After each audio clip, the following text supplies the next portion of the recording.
Mesdames et messieurs, bonsoir. Bienvenue dans ce triangle socle du Congo, Trisoko.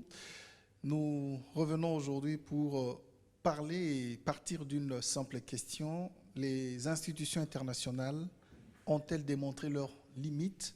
Et lorsqu'on parle des institutions internationales, nous faisons allusion à l'ONU, à l'OTAN, à l'Union africaine, la SADC, toutes les autres institutions que nous connaissons qui organisent l'État à un niveau aussi un peu plus élevé. Nous avons choisi ce sujet au regard justement de plusieurs crises que traverse la planète en ce moment. Nous avons par exemple la crise au niveau de l'Europe entre la Russie et l'Ukraine, cette guerre qui fait date, mais sans compter d'autres crises qui les ont précédées. Parlons également de la RDC où nous avons la mission onusienne depuis plusieurs années.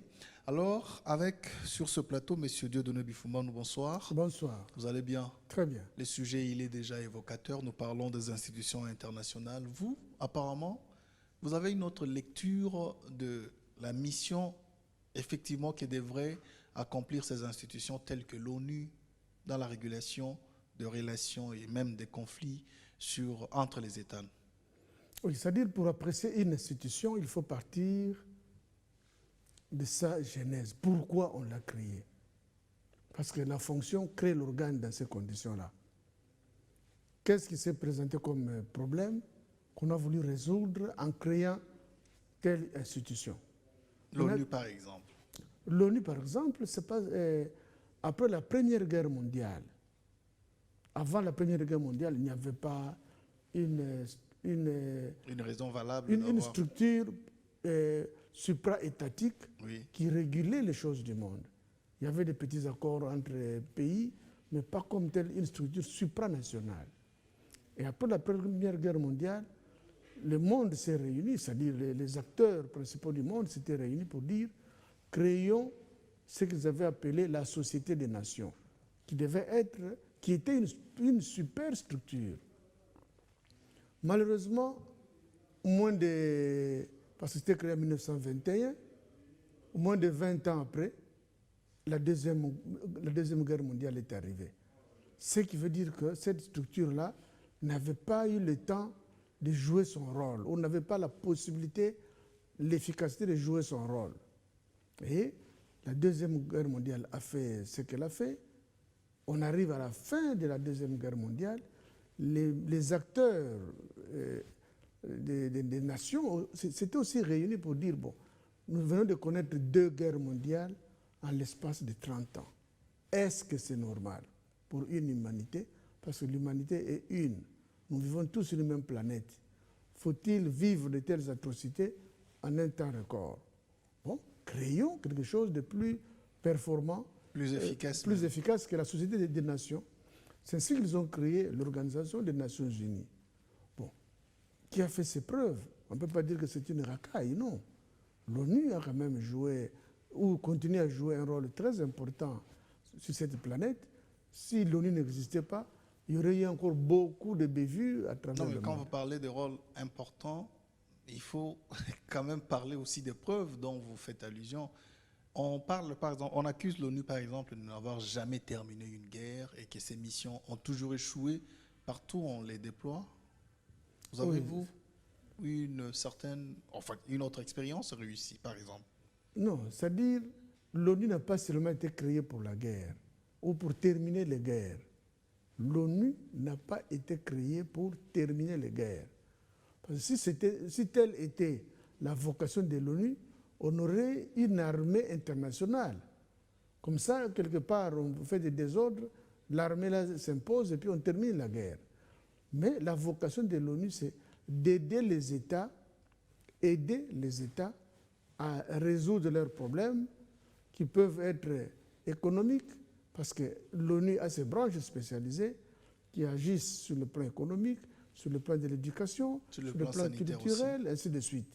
Donc, quand il y a un problème qui se pose à l'humanité, à la planète Terre, on cherche l'ONU, essaie d'orienter qui peut faire ça.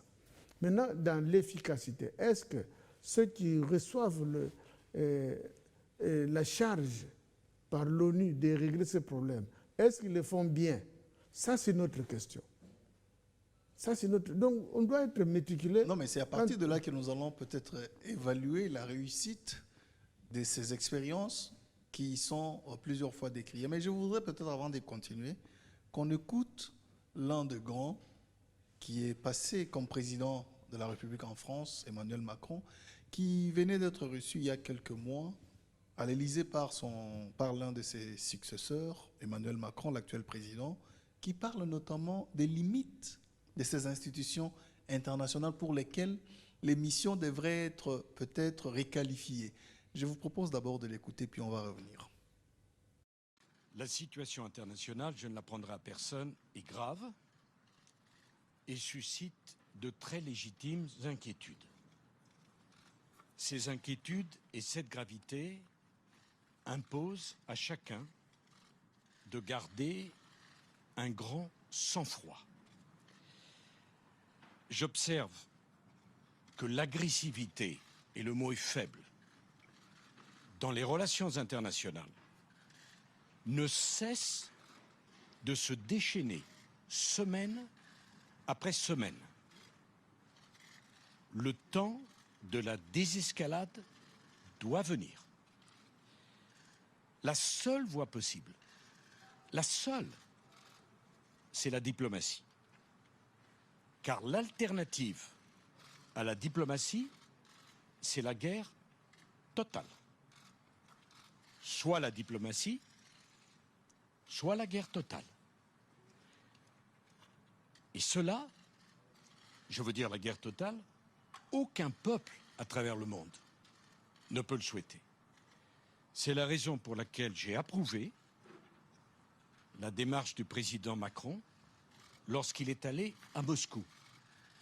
La voie du dialogue, la voie de la diplomatie, la voie de la discussion est difficile, souvent décevante, mais il n'y a pas d'alternative. Il faut donc continuer dans cette voie.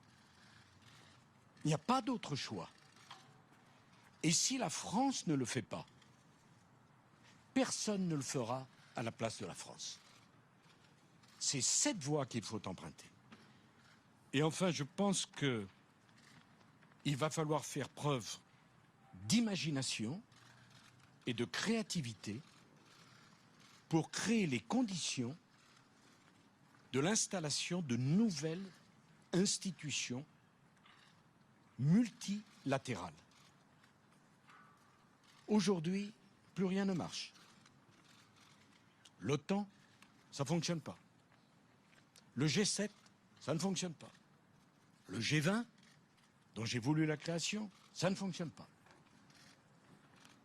Et même l'ONU, qui oscille entre apathie et immobilisme. Nous sommes en 2022.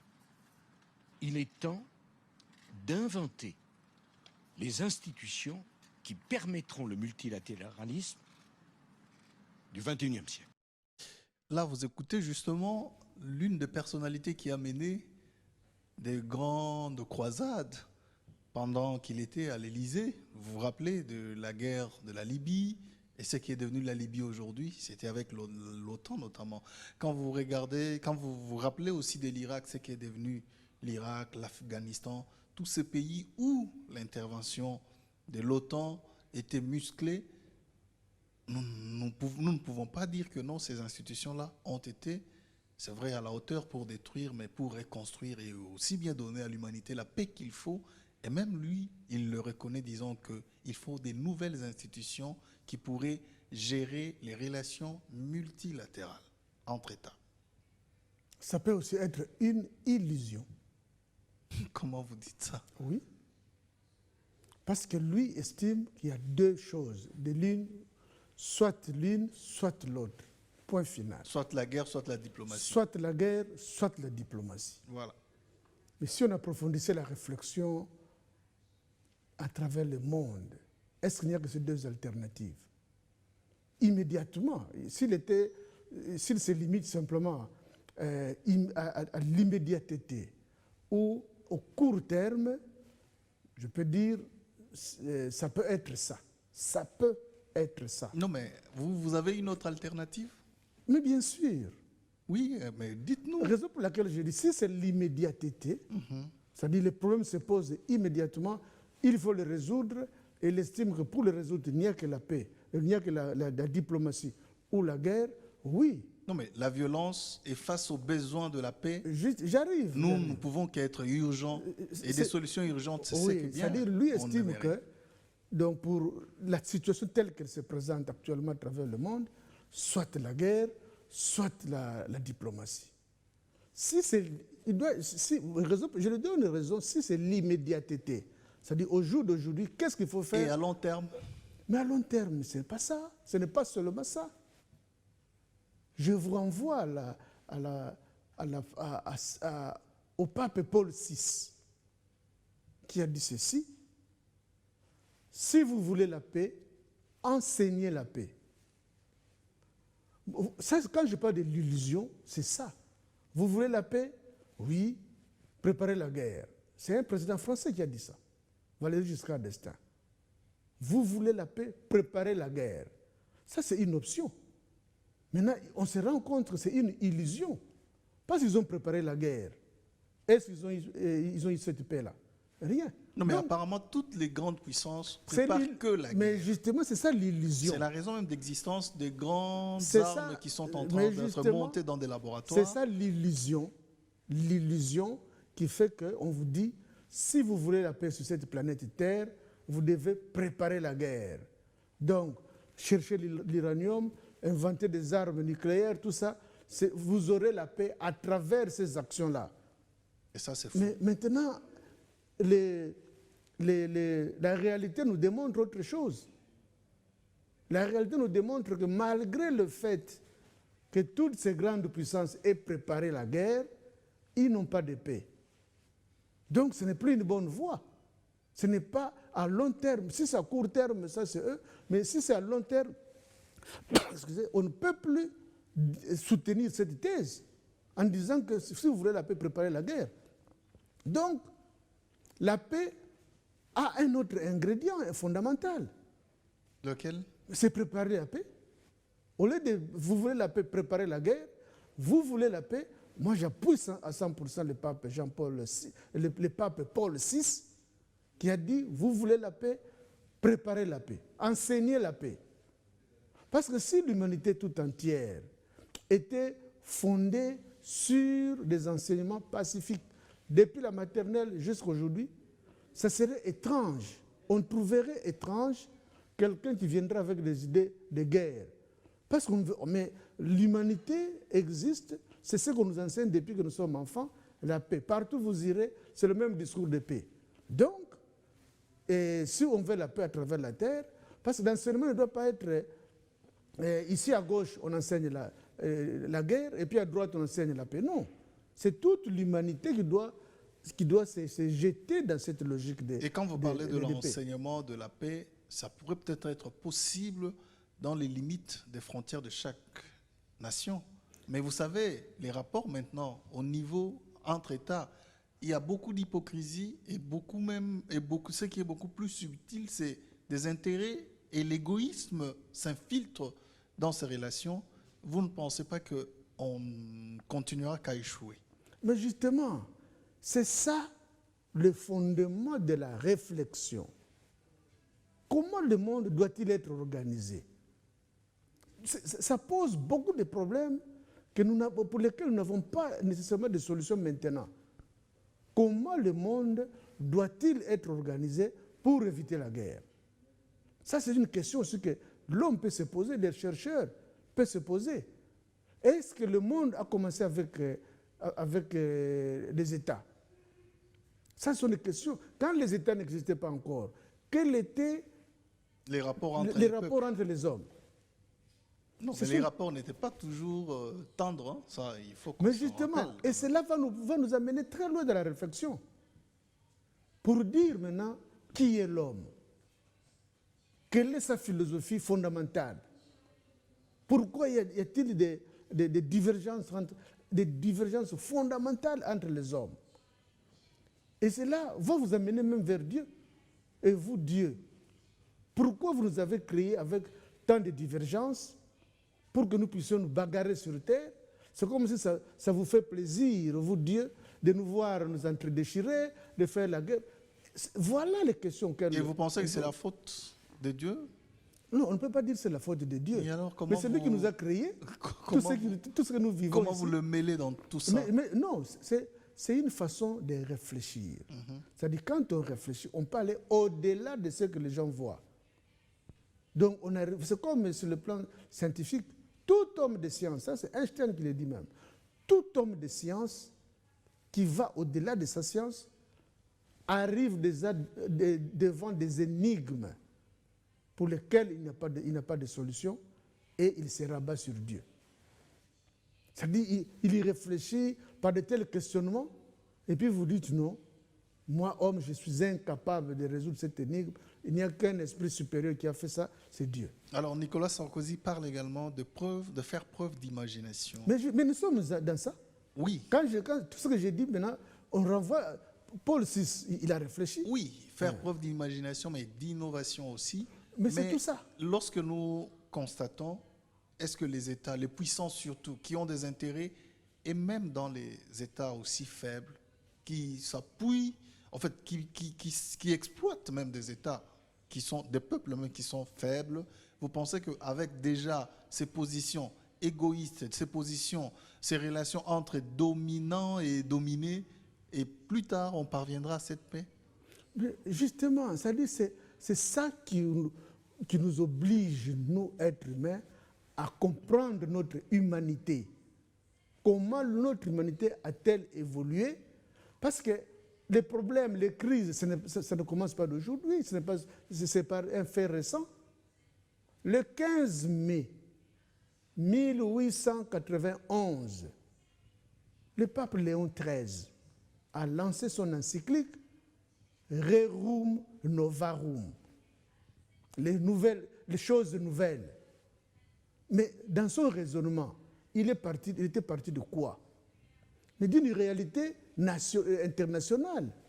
C'était le début des industrialisations où l'on vivait maintenant un groupe extrêmement riche, un petit groupe extrêmement riche et un tout petit groupe, un grand groupe sérieusement pauvre. Ça n'a pas changé. Mais voilà. Donc, c'est l'humanité. Donc, les riches, nous sommes dans un seul pays où il y avait un groupe de riches, un groupe infime de riches, et puis la grande majorité, la pauvreté. Et comme nous étions au début de l'industrialisation du monde, et tout a commencé en Grande-Bretagne, c'est ainsi que ces chocs entre la grande misère, mais qui travaillaient, ils étaient des ouvriers par rapport aux riches. C'est ainsi que le nouvel ordre mondial de l'époque a fait quoi? A engendré les syndicats, qui existent jusqu'à présent. Dites dans un pays, plus de syndicats. Mais cet ordre, ça n'a pas existé bien avant. Hein. Mais c'est au début de l'industrialisation que ce nouvel ordre a commencé. Donc, même quand on parle du nouvel ordre mondial, ça fait peur à beaucoup de personnes. Oui, mais non.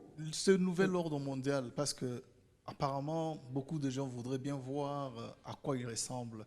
Et selon vous, quel serait l'idéal pour vivre dans le nouvel ordre mondial? Est-ce que continuerons-nous à vivre dans l'hypocrisie, dans le manque d'humanisme? Ça, nous le constatons très souvent.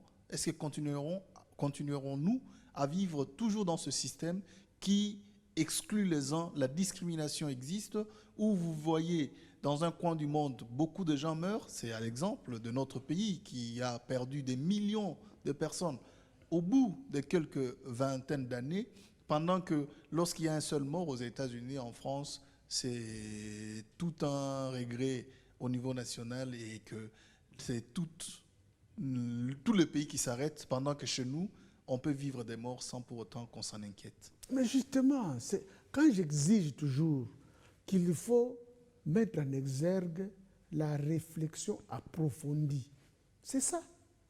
C'est-à-dire, vous, maintenant, vous êtes ému de tout ça. Mais non, il faut être calme.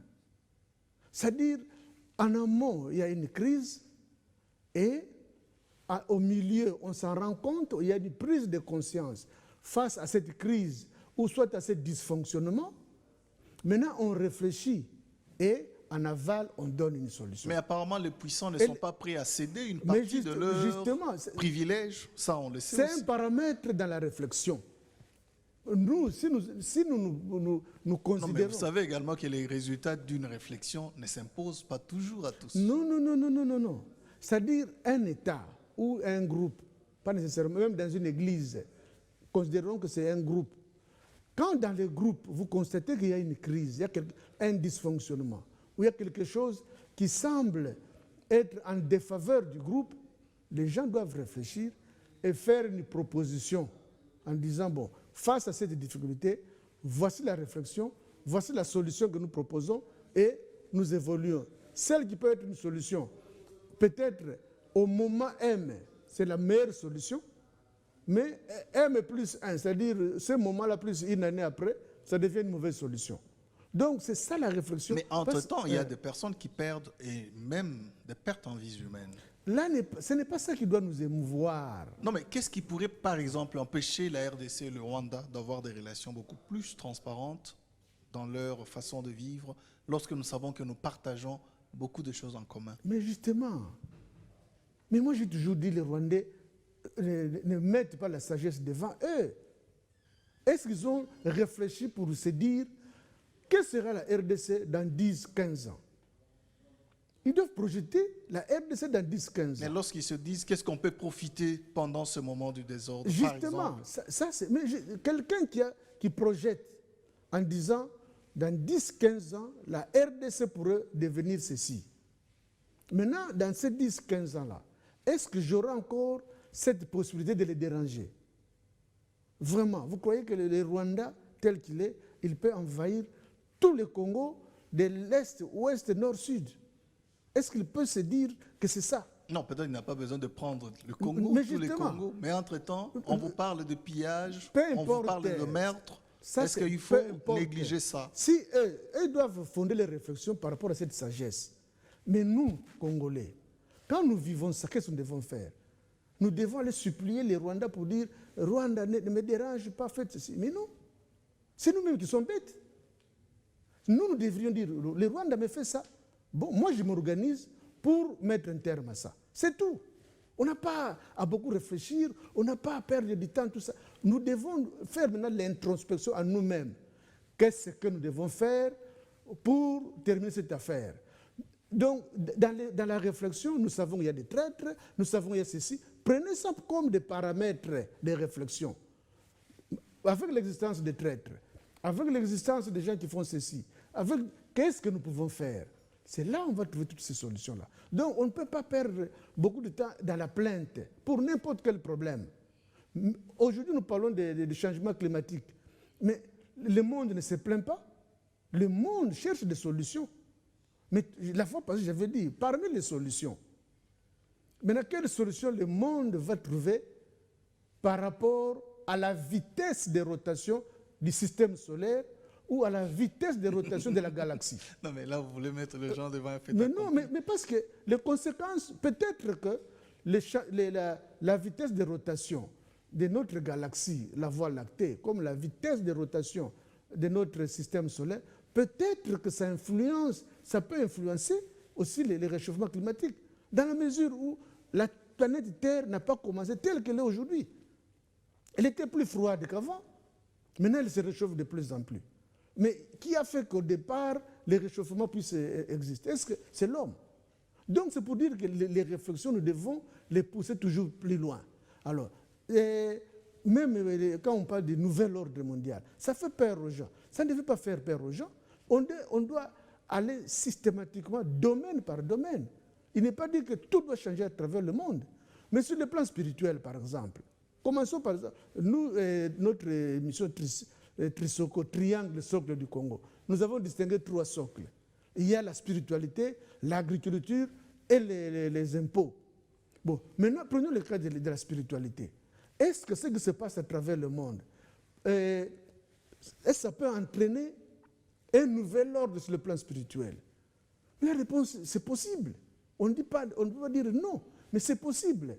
Parce qu'avec la découverte de plus en plus de l'univers. Le télescope James Webb commence à nous livrer des images, nous envoyer des images. Beaucoup d'autres secrets que nous ne connaissions pas avant. Oui, ça, justement, Maintenant, nous avons gardé ça prochainement. Non, c'est pour Pour dire qu'on en que parle. sur le plan spirituel, Oui. les choses, il peut y avoir un nouvel ordre mondial aussi. Peut-être la compréhension de Dieu pourrait changer, ou la compréhension de l'homme par rapport à sa façon de prier pourrait changer. Alors, mais on peut partir même, par exemple, de la prière Notre Père. C'est une prière qui est biblique, mais quand on l'analyse, mais ça peut aussi être une cause de changement de façon de voir les choses. Alors, parce que nous parlons des institutions internationales qui semblent avoir démontré leurs limites, je me rappelle le même Nicolas Sarkozy, ici à Kinshasa, lorsqu'il est arrivé, je pense en 2010, si je ne me trompe pas, il a dit qu'il est important qu'aujourd'hui, dans le Conseil de sécurité, où un poignet des États, 5 seulement ont le droit de veto, qu'on intègre aussi l'Afrique. Et aujourd'hui, il dit qu'il faut de nouvelles institutions, approfondir la réflexion. Vous pensez qu'il faut faire table rase et commencer tout à zéro? Non, on ne peut pas tout commencer à zéro. C'est-à-dire qu'on doit tirer les leçons tout simplement de Oui, l'existence. on tire les leçons, mais un nouveau départ, c'est nécessaire. Mais non. C'est-à-dire, par exemple, les problèmes quand je parle de la maîtrise des risques, mais c'est un nouvel ordre mondial qui va être implanté. Dans le domaine de la gestion. Dans le domaine de la réflexion et de la conséquence, dans de la réflexion, dans la gestion aussi, et dans la vie courante. C'est un nouvel ordre mondial. Parce que cette façon de penser, je vous ai toujours démontré que la façon de penser actuelle, on fait l'état des lieux. Maintenant, ce qu'il vient de faire, c'est un état des lieux seulement qu'il a fait.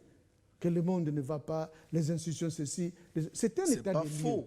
Moi, je voudrais que vous me disiez que c'est faux. L'état des lieux, sur tous les plans, c'est toujours un état des lieux vrai. S'il est sincère en lui-même ou s'il a bien fait des analyses. Non, mais nous l'avons entendu. Mais il oui, n'a pas besoin d'être sincère parce que nous aussi, nous voilà. pouvons mesurer sur terrain. Mais nous disons oui. Est-ce que si vous posez la même question au secrétaire général des Nations Unies, il vous dirait la même chose? Que l'ONU a échoué, l'ONU a fait ceci. Est-ce que vous donnerez la même réponse? Mais ce sont ces divergences aussi. Voilà. Entre mais c'est pour vous dire que les personnes qui dirigent le monde, et surtout à ce niveau-là, qui peuvent aussi nous faire mal.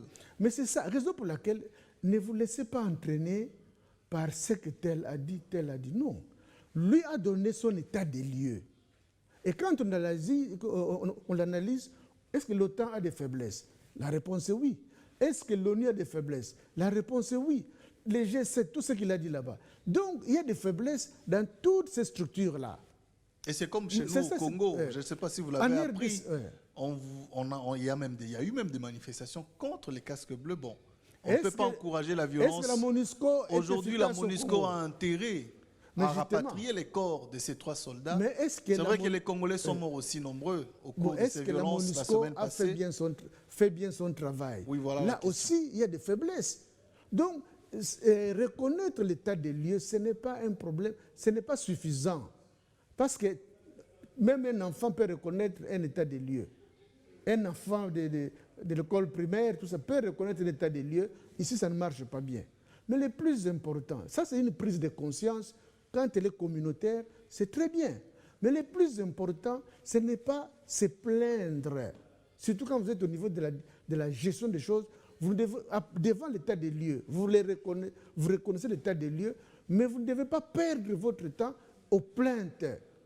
Vous devez passer immédiatement, quand vous avez fait l'état des lieux, vous devez passer immédiatement à une autre étape, plus avantageuse même pour vous.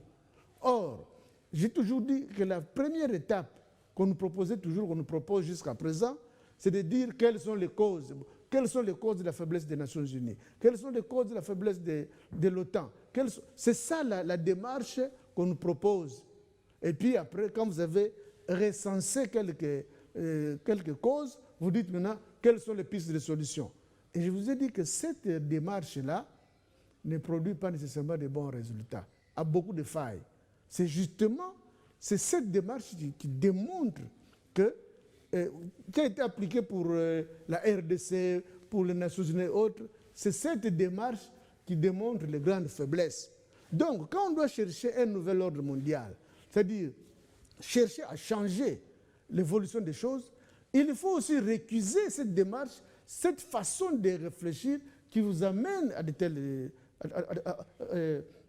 dégâts. Alors, si vous n'allez pas chercher les causes, vous allez vous baser sur quoi? Mais justement, raison pour laquelle, moi je récuse toujours cette démarche-là. État des lieux, cause et puis piste de solution. Moi je la récuse. C'est ainsi que moi j'ai toujours dit, la meilleure démarche, elle n'est pas parfaite, je dis bien, mais qui vous donne beaucoup plus de résultats meilleurs que la vieille démarche, c'est que vous avez l'état des lieux, vous vous posez maintenant la question, qu'est-ce que vous voulez? Les Nations Unies, on a connu beaucoup de failles. Qu'est-ce que vous voulez, vous, Nations Unies?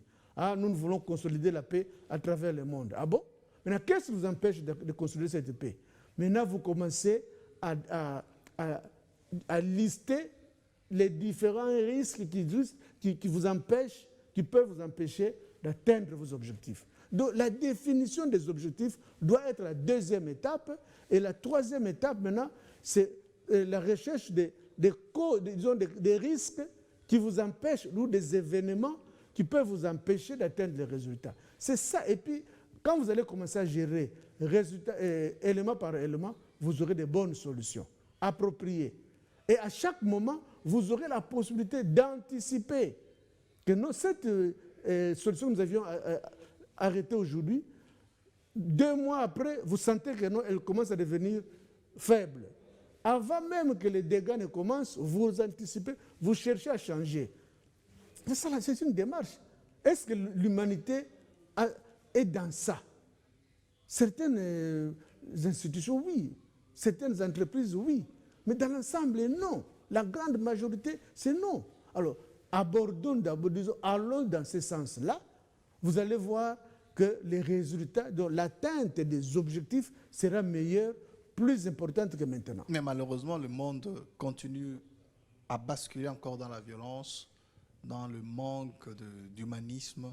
Donc on est encore loin d'atteindre. Mais une crise, c'est quoi? D'atteindre la paix, l'idéal de paix que nous voulons. Une crise, il faut qu'on se voit, c'est-à-dire sur le plan... Aujourd'hui, on parle d'un Poutine beaucoup plus fort, la Russie, qui devient de plus en plus forte, qui aujourd'hui endeuille presque l'humanité. Peu importe. Vous avez une crise qui s'est profilée à l'horizon depuis longtemps, mais justement, personne ne l'a saisie. Mais aujourd'hui, tous nous payons les pots cassés. Mais non pas que personne ne l'a saisie. Est-ce que nous n'étions pas informés de cette crise-là? La réponse est oui.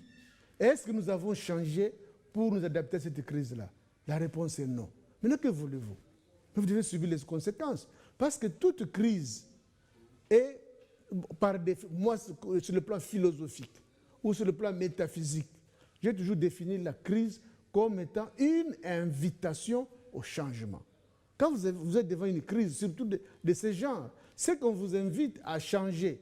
À changer quoi? C'est à vous maintenant de dire, face à cette crise, je dois changer ma philosophie, je dois changer ma vision, ou je dois changer mes remèdes antérieurs. Ça prouve que tout ce que j'avais fait avant ne répond plus correctement. Il faut changer.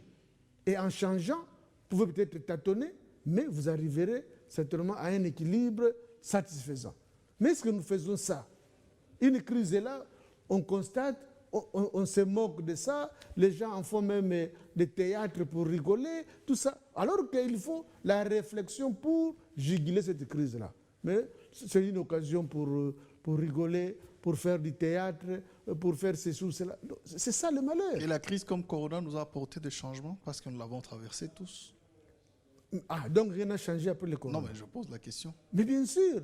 Mais les gens, la prise de conscience, le fait de commencer à porter des masques, le fait d'être plus attentif à la propreté, vous devez vous laver les mains régulièrement. Mais cette invitation au changement, c'est quoi? Mais c'est la crise.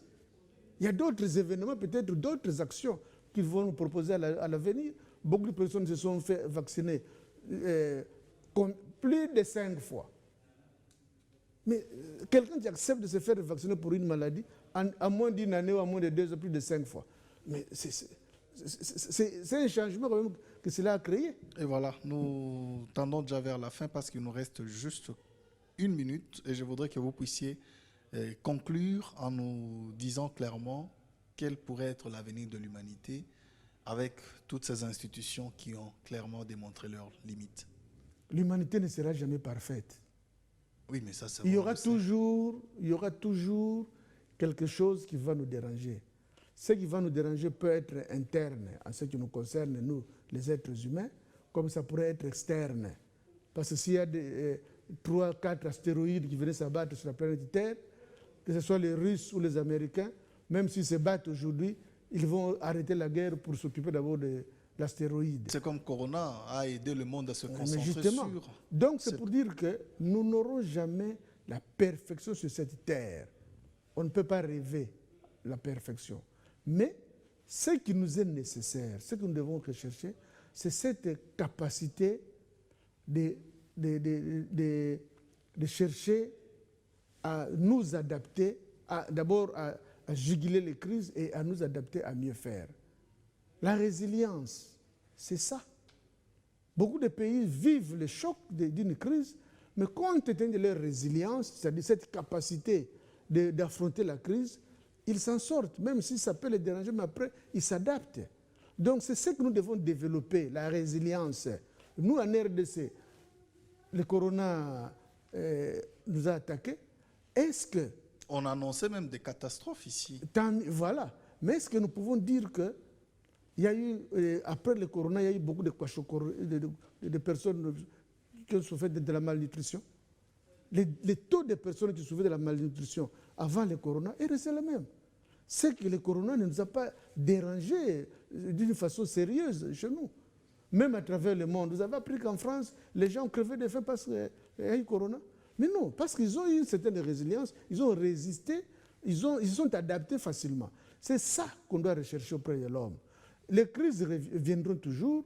Aujourd'hui, on parle de la Russie, de l'Ukraine, mais demain, ça pourrait être autre chose. La Chine et Taïwan, mais ça barde aussi là-bas. Et les Américains vous disent clairement, vous, Chinois, vous touchez au Taïwan, je viens en guerre contre vous. Mais qu'est-ce qui va arriver à travers le monde? Mais si nous avons cette capacité, l'humanité, cette capacité, les intelligences, les sagesses sont mises ensemble, c'est là où on peut commencer à prévenir les crises et chercher convenablement des solutions. Et vous savez également que c'est impossible que tout le monde parle le même langage. Mais c'est ça l'humanité. Parce que les contradictions des uns et des autres... 10 secondes, oui. Les contradictions des uns et des autres permettent aussi à l'humanité d'évoluer. Nous sommes contents de monter dans un avion, vous vous retrouvez à Paris, aux États-Unis, mais ceux qui ont commencé l'avion, ils ont souffert. Vous avez la joie de monter. Il y a eu des morts au départ. Voilà. Mais maintenant, vous êtes contents. Maintenant, c'est ça. Si eux ne s'étaient pas sacrifiés, aujourd'hui, nous ne serons pas contents d'aller nous balader à travers le monde. Merci beaucoup, M. Bifoumane, d'avoir répondu à nos questions et j'espère que nos téléspectateurs auront sûrement des questions à nous poser et prochainement, vous serez prêts à répondre à quelques-unes. Très bien. Merci, mesdames et messieurs, c'est la fin de ce triangle socle du Congo. On se retrouve prochainement sur la même fréquence avec le même plaisir. Au revoir.